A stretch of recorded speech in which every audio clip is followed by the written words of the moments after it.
Milk is touted to build strong bones, but a compilation of all the best studies found no association between milk consumption and hip fracture risk, so drinking milk as an adult may not help bones. But what about in adolescence? Harvard researchers decided to put it to the test. Studies have shown that greater milk consumption during childhood and adolescence contributes to peak bone mass, and is therefore expected to help avoid osteoporosis and bone fractures in later life. But that's not what they found. Milk consumption during teenage years was not associated with a lower risk of hip fracture, and if anything, milk consumption was associated with a borderline increase in fracture risk in men. It appears that the extra boost in total body bone mineral density you get from getting extra calcium is lost within a few years, even if you keep the calcium supplementation up. This suggests a partial explanation for the long-standing enigma that hip fracture rates are highest in populations with the greatest milk consumption. Maybe an explanation why they're not lower, but why would they be higher?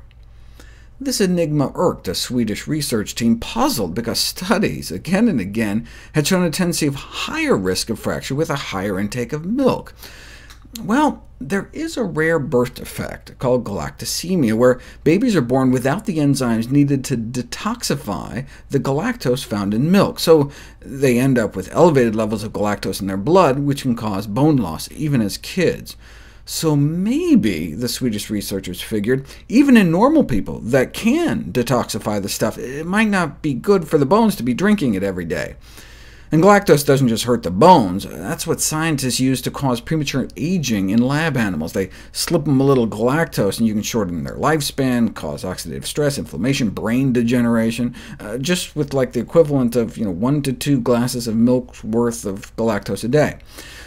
We're not rats, though, but given the high amount of galactose in milk, recommendations to increase milk intake for prevention of fractures could be a conceivable contradiction, so they decided to put it to the test, looking at milk intake and mortality, as well as fracture risk, to test their theory. 100,000 men and women followed for up to 20 years. What did they find? Milk-drinking women had higher rates of death, more heart disease, significantly more cancer for each glass of milk. 3 glasses a day was associated with nearly twice the risk of death, and they had significantly more bone and hip fractures too. Men in a separate study also had a higher rate of death with higher milk consumption, but at least they didn't have higher fracture rates.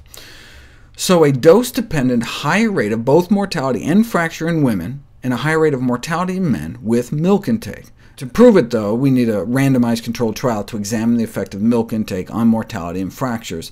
As the accompanying editorial pointed out, we better figure this out soon, as milk consumption is on the rise around the world.